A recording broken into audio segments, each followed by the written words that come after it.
Hi, I just wanted to welcome you again to the chat room. This week we're going to be looking at the HECEM line of credit primarily, but I guess the reverse mortgages in general. And we have a reverse mortgage specialist with us this week, Chad Roberts, that is with VIP Mortgage. How long have you been involved with reverse mortgages, Chad?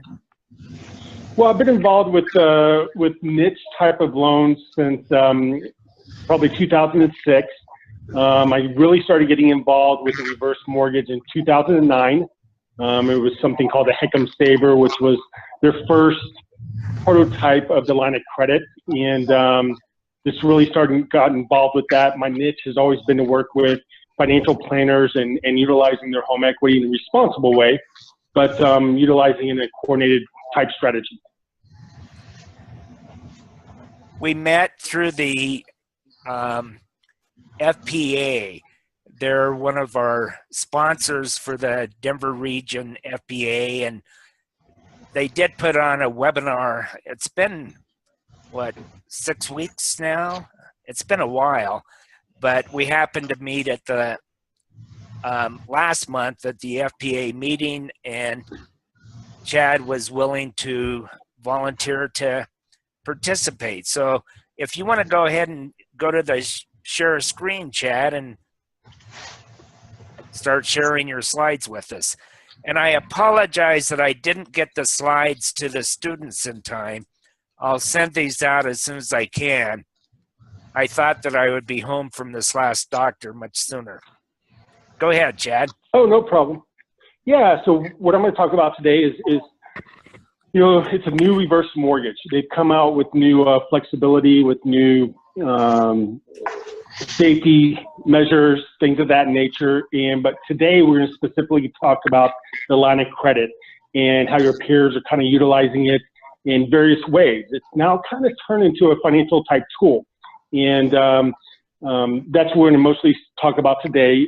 And the first part is really the nuts and bolts of just reverse mortgage basics, qualification.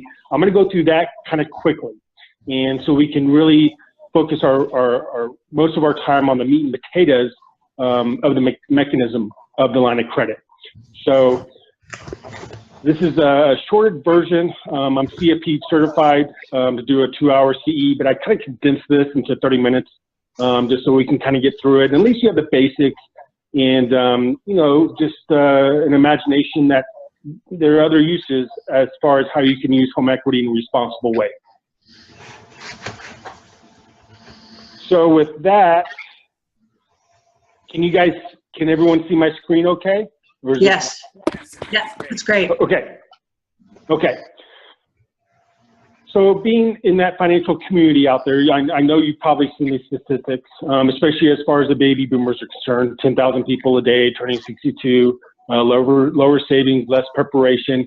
The two big things to get out of this is, as far as the federal government, there are two main concerns. Number one is the long-term care aspect.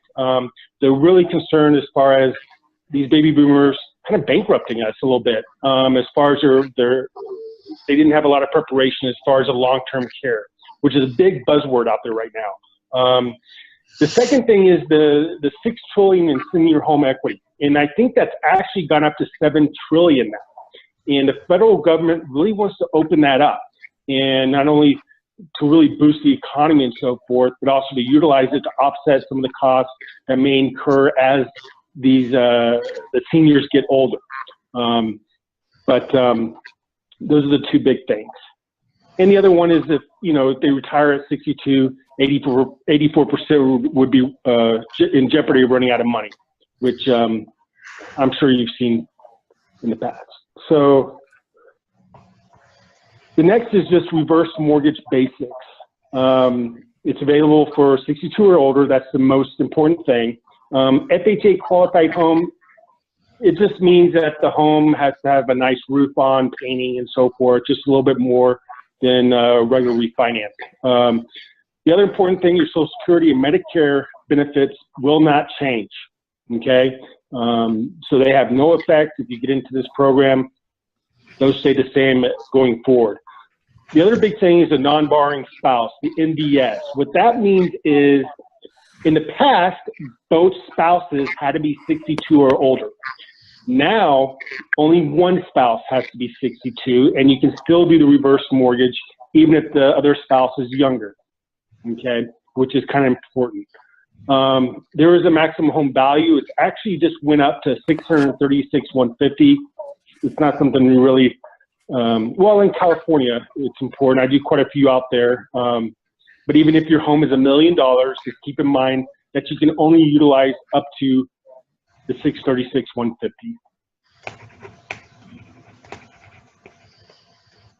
And then just a fresh perspective as far as, because this is a new reverse mortgage. You know, in the past, and I still hear it a lot, and it is suitable because it wasn't perfect when they first brought this product out in 1988. It was considered the loan of last resort, and that more follows a passive financial type strategy, and it was only for people in financial distress, and that was kind of how it was built at that time. But it has changed. The new paradigm, it's actually a financial planning tool. Create a HECEM lifeboat. We'll talk about that more as we go through. And it's actually best used at age 62 until they're older. And we'll talk about that more. But really, just utilizing it in a coordinated strategy.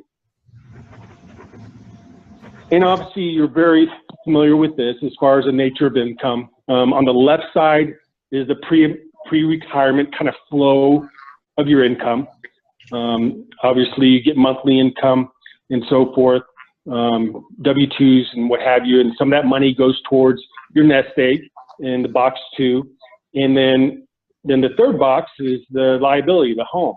So most people have a mortgage, and so they're utilizing some of that W-2 and income to pay for the mortgage and so forth. Post-retirement, we're just trying, on the right side, we're trying to do a little bit of paradigm shift because that earned income decreases.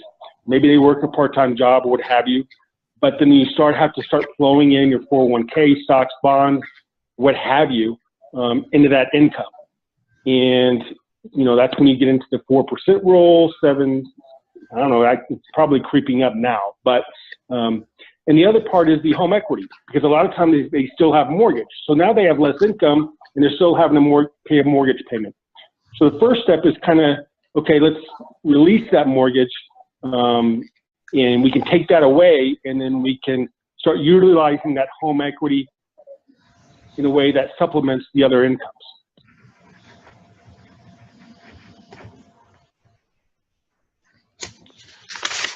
So here's the main portion, is the reverse mortgage line of credit. Okay, what's important to understand with this line of credit is that it's in place for life. It never goes away until the second spouse passes away. And they always have access to that equity whenever they need it. And when you turn on this line of credit, think of it as if you're sink in your kitchen. You can actually turn it on and turn it off throughout your life whenever you need it. You don't always have to have it on for life, which is important. The other most important thing about this line of credit is there's a growth rate factor. The line of credit, the unused portion, will actually grow every year by the percent that you're being charged on your loan that you're utilizing. Does that make sense? Sure, even if you're not using it, right? If you're not using it, you know, it's whatever monies you're not using. You're not paying for it, but it's sitting there and it's going to grow for you. So when you turn 76, 80, or what have you, if there's a life-changing moment, you have access to these funds. So that's the blue line. That's the blue line, yeah. No, the blue line is the home value. Oh, the home value. Okay. I'm sorry. It's the greenish line going up. The green line. And so if you're paying, let's say you have a $20,000 loan, so you're paying 5% on that $20,000. but you have like 150,000 in the line of credit that's not being used. That will grow at the same rate as you're being charged at 5% every year. Okay. So in this case, we're looking at an outlook at age 62. They did a line of credit. Okay, it was free and clear. They wanted us to set up the line of credit, and what's available at them at 62 is $324,399 based on 600,000. At age 76, the home value at a rate of 4% per year increase is now at $933,562. Yet the line of credit is now at $987,981. The line of credit is now actually more than what the home is worth. But keep in mind that they can access all that line of credit even though it's more than what the value of the home is. Okay? And the reverse UPB, that's the unpaid balance. That's basically the loan amount, is $42,640.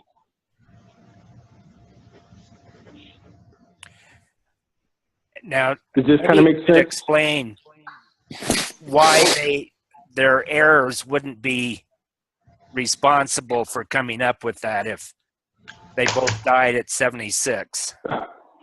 Well, if they both died at 76, keep in mind that their loan balance is only $42,000. Right. So this is a case in which they haven't tapped into their line of credit yet. So if they passed away, they would sell the home at $933,000. They'd pay off the loan at $42,000, and they would take the equity, just like any other loan, selling any kind of home. That extra equity is to them.